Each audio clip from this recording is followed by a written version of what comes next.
स्वागत है मेरे यूट्यूब चैनल मैथमेटिक्स 2.0 में। जैसे कि आप लोगों को पता है, क्लास 9th में हम दो चरों में रैखिक समीकरण के बारे में पढ़ रहे हैं, अर्थात linear equation in two variable के बारे में पढ़ रहे हैं। और उसमें हमने 4.3 एक्सरसाइज में वो 1 से लेकर 3 तक क्वेश्चन के बारे में हमने सोल्यूशन देखा था, और उसके पीछे का जो 4.1 और जो 4.2 एक्सरसाइज है उसको हमने कंप्लीट कर लिया है।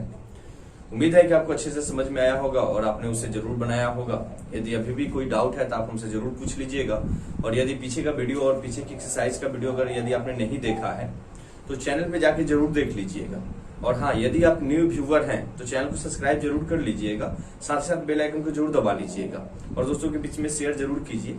तो चलिए, आज का जो हमारा विश्लेषण होगा वह एक्सरसाइज 4.3 का होगा। मेरे पास एनसीईआरटी का बुक है, आप लोग भी अपना बुक कॉपी कलम सब साथ में लेके बैठिए। और जैसे कि हर बार मैं बोलता हूँ कि सिर्फ एनसीईआरटी ही नहीं, आपके पास जो भी बुक है, किसी भी प्रकाशन का बुक है, कोई प्राइवेट बुक है, कोई जैसा भी बुक है, अगर आपको उससे कोई समस्या है, कोई तकलीफ है, कोई दिक्कत है, आप हमसे जरूर बताइए। जो भी समस्या हो रही है आपको क्वेश्चन करने में, बनाने में, आप हमें व्हाट्सएप कर दीजिए या कमेंट बॉक्स में हमें बोल दीजिए, तुरंत उसका समाधान कर दिया जाएगा। तो आइए अब हम आगे क्वेश्चन 4 नंबर से देखेंगे, क्योंकि हमने 1 से लेकर 3 तक हमने क्वेश्चन बना लिया था। हम 4 नंबर से क्वेश्चन देखेंगे। और थोड़ा सा 1 सेकंड आप लोग हमें समय दीजिए, थोड़ा हम फैन बंद कर देते हैं, फैन चल रहा है ना, नहीं तो आवाज में थोड़ा सा तकलीफ हो सकती है। अब फैन बंद हो गया। तो 4 नंबर क्वेश्चन, जैसे कि मेरे पास एनसीईआरटी बुक है, आप लोग देखिएगा 4.3 एक्सरसाइज। बोल रहा है कि the taxi fare in a city as follow. एक शहर के ना टैक्सी का किराया के बारे में विश्लेषण कर रहा है, उसके बारे में बता रहा है हमें कि एक शहर में किराया, टैक्सी का किराया किस हिसाब से लगता है। बोला कि फॉर द फर्स्ट किलोमीटर, यानी 1 किलोमीटर के लिए, नहीं पहला 1 किलोमीटर के लिए, जैसे में आपने जहां से शुरू किया, यानी 0 से लेकर, जैसे मान लीजिए आप अपने घर से ही कोई ऑटो को पकड़ते हैं, हायर करते हैं, तो वहां से अगर आपको 1 किलोमीटर ले जाएगा ना, वह आपसे 8 रुपया लेगा। ठीक है, fair is Rs8 and for the subsequent distance it is Rs5 पर किलोमीटर। और इसके बाद, यानी 0 से 1 किलोमीटर जाने के बाद, इसके अतिरिक्त आप जितना किलोमीटर जाते हैं, जितना दूर जाते हैं, वह आपसे 5 रुपया जोड़ के लेगा, अर्थात नेक्स्ट 5 रुपया के हिसाब से आपसे वह पैसे लेगा। यानी 1 किलोमीटर के बाद के हिसाब से 5 रुपया पर किलोमीटर के हिसाब। Taking a distance covered as x kilometre and total fare Rs y। कहने का मतलब यह है कि आपको लेना है कि उसने जो टोटल डिस्टेंस कवर किया वह x किलोमीटर है। मान लीजिए कि चली गई जो दूरी है ना, चला गया जो हमारा डिस्टेंस है वह x किलोमीटर है। तो चूंकि आप पैसा दे रहे हैं ना जाने के लिए, डिस्टेंस कुछ दूर जाने के लिए, कुछ किलोमीटर जाने के लिए, तो वह टोटल जो किराया है उसका वह है आपका y रुपया। ठीक है ना, यानी टोटल फेयर उसका कितना है, y रुपया है। Right a linear equation for this information. इस सूचना के लिए हमें एक लीनियर इक्वेशन तैयार करना है एंड ड्रॉ इट्स ग्राफ, और इसका ग्राफ भी हमें बनाना है। तो आइए हम शुरू करते हैं कि इसको हम क्या करेंगे। सबसे पहले, जैसे कि क्वेश्चन में आप लोग को मैं बता दूं, कितना नंबर क्वेश्चन था सर, 4 नंबर क्वेश्चन था। चलिए जी, ध्यान दीजिएगा, ध्यान दीजिएगा बिल्कुल। यहां से हम कर लेते हैं लेट, मान लेते हैं, ऐसे इसमें मानना क्या है तो ऑलरेडी बोला है, लेकिन फिर भी आप लिख लीजिए, let total distance covered by taxi equal to x kilometre. ठीक है, मान लीजिए कि टैक्सी के द्वारा चला गया जो कुल जो दूरी है, टोटल डिस्टेंस है, वो है x किलोमीटर है, एंड टोटल फेयर वह है y रुपया, यानी ये ₹y मान लीजिए, जैसे ये y रुपया है। ठीक है, ध्यान रखिएगा, यह हमारे पास टोटल दूरी हो गया और यह टोटल रुपया हो गया। ठीक है, अब अकॉर्डिंग टू द क्वेश्चन, यानी हमें प्रश्न के अनुसार हमें यह बताना है, और प्रश्न हमसे यह बता रहा है कि वह पहले 8 रुपया लेता है फर्स्ट 1 किलोमीटर के लिए। अर्थात अगर आप 1 किलोमीटर जाते हैं ना बाबू उस टैक्सी से, पहले 1 किलोमीटर, यानी पहले किलोमीटर का क्या हुआ, जहां से आपने टैक्सी को पकड़ा, यानी पॉइंट 0 से, और ये यहाँ के तक अर्थात इस 1 किलोमीटर तक, यानी टोटल ये डिस्टेंस आपका कितना है 1 किलोमीटर। अगर इतना डिस्टेंस आप जाते हैं तो वह आपसे 8 रुपया लेता है।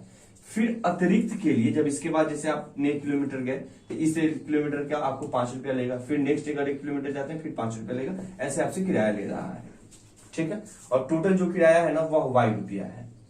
ठीक है, तो वह बोल रहा है कि क्वेश्चन के अनुसार कि पहला 1 किलोमीटर के लिए, यानी पहले 1 किलोमीटर के लिए, यानी 1 इंटू 8, 1 किलोमीटर के लिए 8 रुपया, पहले 1 किलोमीटर के लिए गुणे 8, प्लस आगे का जो हमारा किलोमीटर है आगे का, उसको 5 रुपया के हिसाब से ले रहा है, यानी 5 गुना कुल दूरी कितना है जी, कुल दूरी x किलोमीटर है। ध्यान रखिएगा, यहां से थोड़ा सा आप लोग हिल जाइएगा, यहीं पे थोड़ा सा ध्यान रखना है। कुल दूरी कितना है, कुल दूरी x किलोमीटर है, एकदम बारीकी से ध्यान रखिए, x किलोमीटर है कुल दूरी बउआ। और यहां तो कुल दूरी का हिसाब नहीं ना ले रहा है आपको 5 से, इस कुल दूरी में 1 किलोमीटर ऐसा है, 1 किलोमीटर ऐसा है जिसका दाम आपको 8 रुपया देना पड़ रहा है, यानी 8 रुपया वो आपसे लिया है। ठीक है ना, तो उस 1 किलोमीटर के लिए हमने तो 8 ले लिया। अब बचा जो दूरी होगा वह x माइनस 1 किलोमीटर बचा होगा, क्योंकि टोटल दूरी अगर x है और 1 किलोमीटर के लिए वह 8 रुपया ले लिया है, अर्थात हमने इसको यहाँ पे दर्शा दिया है, तो x में से 1 को हटा देंगे तो हमारे पास बचा हुआ दूरी हो जाएगा। चलिए, यही बराबर y है, अर्थात y रुपया हो गया।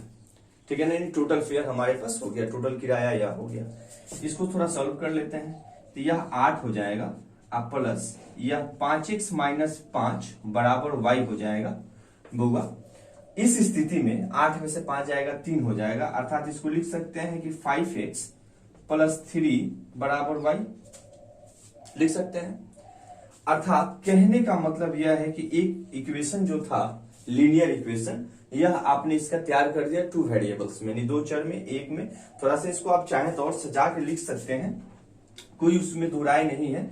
इसको आप चाहें तो लिख सकते हैं, जैसे यहाँ पे 5x प्लस 3, तो आपको कहीं इक्वेशन बनाना होगा तो आप लिख लीजिएगा 5x माइनस y, आप प्लस 3 बराबर इसको 0 लिख सकते हैं। इसमें कुछ नहीं हुआ है, बस मैंने y को इधर खींच लिया है। या इस स्थिति में आप इसे ये भी लिख सकते हैं कि 5x या y को इधर रहने दीजिए, ये 5x प्लस 3 को लेके जाइए, लेकिन उससे कुछ फर्क नहीं पड़ने वाला है, तो इसको आप ऐसे भी लिख सकते हैं कि 5x माइनस y बराबर -3। ये भी आपके पास इक्वेशन हो जाता है। तो इक्वेशन का फॉर्मेट बाबू चाहे जो भी हो, ये किसी भी फॉर्मेट में आप दर्शा दीजिए, कुछ फर्क नहीं पड़ता है। बस साइन का ध्यान रखिएगा कि वो साइन गड़बड़ ना हो। हमने ये दर्शा दिया बाबू। चलिए, हमारे पास कितना आया था, हमारे पास जो लीनियर इक्वेशन आया इन 2 वेरिएबल में, हमने इसको दर्शा दिया 5x प्लस 3 बराबर y। यहां पे मैं लिख देता हूं 5x प्लस 3 बराबर y। ठीक है ना, यही हमारे पास इक्वेशन आया है। अब इसी का हमें ग्राफ बनाना है, इसी का ग्राफ बनाना है। चलिए हम आपको ग्राफ बना देते हैं। उम्मीद है कि यह चीज तो आपको समझ में आ गया है। आसान अपने भाषा में समझने का प्रयास करते हैं ना एक बार। देखिए, टैक्सी के द्वारा टोटल चला गया जो दूरी है ना, वह x किलोमीटर है, टोटल दूरी। ठीक है, टोटल रुपया कितना ले रहा है, y रुपया। ठीक है, पहले 1 किलोमीटर के लिए वो 8 रुपया लिया, तो पहले 1 किलोमीटर के लिए हमने 8 रुपया लिख दिया, ये क्वेश्चन के अनुसार पड़ रहा है। ठीक है ना, फिर उसके बाद के किलोमीटर के लिए ना 5 रुपए के हिसाब से ले रहा है। अच्छा, तो कुल दूरी जब 1 से है, अब पहले 1 किलोमीटर के 8 ले लिया है, तो जो बचा हुआ जो दूरी है उसी का ना 5 रुपए के हिसाब से लेगा। तो बचा हुआ दूरी 1 में से अगर अपना हम 1 किलोमीटर घटा लें तो हमारे पास बचा हुआ दूरी बच जाएगा, और उसमें 5 से गुना करवा देंगे। ठीक है, तो हमारा रुपया निकल जाएगा, और यही बराबर y है, क्योंकि y क्या है, रुपया है। हमने इसको सॉल्व किया, और सॉल्व करके हमारे पास 5x प्लस 3 बराबर y एक हमारे पास इक्वेशन आ गया। ठीक है बाबू, अब इसी का हमें ग्राफ खींचना है। उम्मीद है कि आपको अच्छे से समझ में आया होगा। चलिए, अब हम इसका ग्राफ खींच लेते हैं जरा, ग्राफ। ठीक, चलिए मान लीजिए कि हमने ये कुछ, आप अपने ग्राफ को कॉपी पे ले लीजिएगा। ये हमारा 0 हो गया, ये मान लेते हैं 1 है, 2 है, 3 है, 4 है, 5 है। ये x एक्सिस का है, यह y एक्सिस का है, y, और यह हमारा y डैश है, और यह हमारा x डैश है। इधर माइनस की क्वांटिटी है, याद रखिएगा, ये माइनस वाला है और नीचे वाला भी माइनस वाला है, यानी डैश वाला जो है x डैश और y डैश, ये माइनस वाला क्वांटिटी हो जाएगा। चलिए इसको आप थोड़ा 1 2 3 4। मैंने एक रफ स्केच लेके हमने आपको दर्शा दिया, ग्राफ को भी आप अच्छे से कीजिएगा। अब यहां से निकाल लीजिए ना, आप सुविधा के लिए बॉक्स बना लीजिए, ज्यादा अच्छा रहेगा, ठीक है। या आप चाहें तो ऐसे ही, ठीक है, रख के निकाल सकते हैं। मान लीजिए कि यहाँ पे x रख लीजिए, यहाँ पे y रख लीजिए, 1 2 3 काफी है, ठीक है। चलिए बाबू, एक बार हम x का मान 1 रखते हैं, आप लोग रख लीजिएगा, ठीक है ना। एक बार हम x का मान 1 रखते हैं, मैं आपको यहीं पे समझा देता हूँ। एक बार हम यहाँ पे x का मान 1 रखते हैं, तो 5 एकम 5 अर्थात 5 हो जाएगा, आप +3 बराबर y हो जाएगा, अर्थात 5 और +3 मिलकर कितना हो जाएगा, 8 बराबर y, यानी y का मान कितना आ जा रहा है, 8 आ जा रहा है। इसका मतलब जब हम x का मान 1 रख रहे हैं, रुकिए हम डायरेक्ट से बता देते हैं, x का मान अगर हम 1 रख रहे हैं तो y हमें कितना मिल रहा है, 8 मिल रहा है, ठीक है। एक बार x का मान 0 रख लेते हैं, एक बार x का मान 0 रख लेते हैं, तो x का मान 0 रखेंगे तो ये 5x को क्या कर देगा, 0 कर देगा ना। अब +3 है बराबर y है, ठीक है ना, यानी y बराबर कितना हो जाएगा, 3 हो जाएगा। अर्थात जब हम x का मान 0 रखते हैं तो y का मान 3 हो जाता है। एक बार x का मान 2 रख लेते हैं, एक बार x का मान 2 रख लेते हैं, तो 5 दूनी 10 और 3 13, तो y का मान कितना हो जाएगा, 13 हो जाएगा। अर्थात जब हम x का मान 2 रख रहे हैं तो y का मान कितना हो जाएगा, 13 हो जाएगा। बस अब तो आप लोगों को पता है, हमने ग्राफ बनाने के लिए सीख लिया है।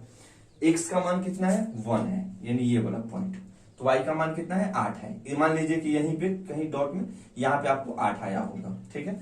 अभी तो मैं थोड़ा कम लिया हूँ, कम नंबर ले पाया हूँ, ठीक है। ये तो मैं एक रफ स्केच आपको बना के समझा रहा हूँ। मान लीजिए मेरा पॉइंट 8 यहाँ पे है, यानी जो पॉइंट हमारे मिल रहा है वह पॉइंट हमारा ये हुआ, अर्थात यहाँ पे कितना मिला हमारे पास, 1 और 8 पॉइंट एक यहाँ पे मिला, यहाँ पे, ठीक है।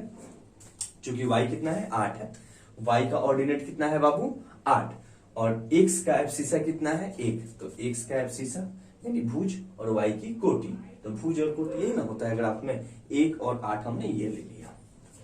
x का मान 0, ये तो ऑन द लाइन ही हो जाएगा पॉइंट पे जहां पे कटा हुआ है, तो y कितना है, 3 है, y कितना है, 3 है, अर्थात यह यहीं पे रह जाएगा, ठीक है ना, यानी ऑन द लाइन ही हो जाएगा। देख लीजिएगा ये वाला टर्मिनल, कब, जब x का मान 0 होता है और y का मान 3 होता है, ठीक है।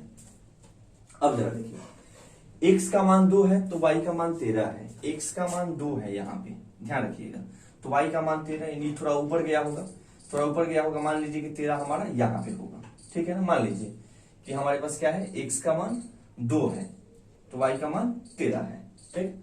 इसीलिए ना जानते हैं माइनस में ले लिया जाता है या छोटा छोटा नंबर वाला लिया जाता है, कारण है ना कि यहाँ पे y का मान जब ज्यादा आने लगता है ना, ग्राफ लेने में दिक्कत हो जाता है, बड़ा ग्राफ बनाना पड़ता है।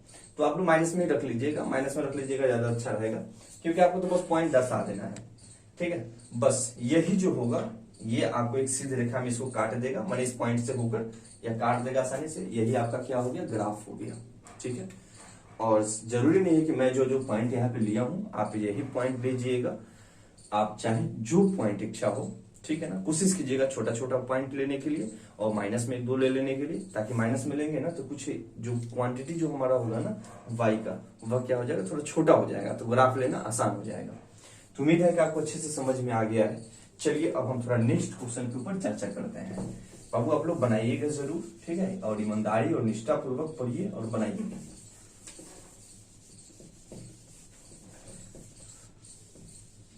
चलिए बउआ, इसके बाद है 5 नंबर क्वेश्चन कि from the choices given below choose the equation whose graphs are given figure 4.6 and figure 4.7। हमारे पास कुछ इक्वेशंस दे रखा है बाबू, उसमें से हमें सही इक्वेशन चुनना है और उसके लिए उसने ग्राफ भी खींच रखा है, तो उस ग्राफ के अकॉर्डिंग हमें उस इक्वेशन को चूज करना है कि यहाँ पे कौन सा इक्वेशन फिट बैठता है। सबसे पहला चीज क्या है कि फॉर फिगर 4.6, यानी फिगर 4.6 के लिए जैसे कि आप लोग बुक में देख रहे होंगे, यहाँ पे आप लोग देख रहे होंगे बाबू, 4.6 के लिए फिगर यहाँ पे दे रखा है, 4.7 के लिए फिगर यहाँ पे दे रहा है, उसके नीचे ही दे रखा है सामने में। तो बोल रहा है कि यहाँ पे जो पॉइंट जो कट रहा है ना, यानी पहले ग्राफ में आप लोग देख लीजिए, हमारा पॉइंट यहाँ पे कट रहा है, ठीक है ना, और यहाँ को दर्शा रहा है, यानी हमारे पास x भी क्या है 0 है और y भी क्या है 0 है, अर्थात x का जो कोटि है यानी एब्सिसा जो है यह क्या है 0 है, और y का जो ऑर्डिनेट है अर्थात जो इसका निर्देशांक सॉरी जो कोटि है, एब्सिसा जो हमने भुज होगा, हमने कोटि बोल दिया था, तो y जो होगा हमारा कोटि वह भी क्या है 0 है, अर्थात x भी 0 और y भी 0। तो इस स्थिति में जरा अपने बुक में देखिएगा 5 का 1 में होगा, 5 के 1 में, ठीक है ना, बोल रहा है कि y बराबर x, क्या यह इसके लिए पॉसिबल होगा? यहां से किस स्थिति में आप निकाल पाइएगा x और y का मान? मान लीजिए अगर x को आप इधर खींचते हैं तो ये y माइनस x बराबर 0 हो जाएगा, एक स्थिति ये आएगी। अब माइनस में रखने के लिए मान लीजिए कि अगर आप -5 ही रख लेते हैं, यहाँ पे -5 ही रख लेते हैं, मान लीजिए कि x का मान हमने 5 रख लिया, तो y का मान कितना हो जाएगा? 5 हो जाएगा ना, y का मान 5 हो जाएगा। तो इस स्थिति में तो 0 पॉइंट नहीं मिल पा रहा है, यानी ये वाला इक्वेशन हमारा गलत हो गया, ये नहीं होगा, ठीक है। नेक्स्ट इक्वेशन देख लीजिए, 2 नंबर, बोला है कि x plus y equal to the 0, यानी x plus y equal to the 0। हाँ देख लेते हैं, जैसे अगर x का मान हम 5 रखते हैं, x का मान 5 रखते हैं, तो इस स्थिति में y का जो वैल्यू हो जाएगा, 5 उधर जाएगा तो माइनस हो जाएगा, और -5 या +5 मिलकर कितने हो जाएंगे? 0 हो जाएंगे। यानी कहने का मतलब यह है कि जो हमारे पास इक्वेशन जो दे रखा है 4.6 के लिए, वह 2 नंबर यानी 5 का जो 2 नंबर हमारे पास जो इक्वेशन है वह उस ग्राफ के लिए क्या है? सुटेबल है और सही है, अर्थात 5 का 2 नंबर जो इक्वेशन होगा वह क्या हो जाएगा? सही हो जाएगा। उम्मीद है कि आपको समझ में आ गया होगा। ऐसे ही आप लोग 4.7 के लिए चूज कर लीजिएगा, और नहीं बनेगा तो आप हमसे जरूर बताइएगा। और उसके बाद से 6, 7 और 8 कोशिश किया जाएगा कि तीनों एक ही दिन या थोड़ा एक दिन और एक्स्ट्रा टाइम लेके, क्योंकि थोड़ा अच्छे से समझाना होगा, और चूंकि वीडियो ज्यादा बड़ा ना हो इसलिए कोशिश है कि छोटे छोटे वीडियो का पार्ट बना के आपको बता दिया जाए, समझा दिया जाए, और टास्क के तौर पे आपके पास क्वेश्चंस हैं, और पीछे की एक्सरसाइज का रिवीजन भी करते रहिए, और जो भी तकलीफ है आप हमसे पूछिए। उम्मीद है कि ये सब चीज आपको समझ में आया होगा और अच्छे से समझ में आया होगा। चलिए दोस्तों, बहुत बहुत धन्यवाद।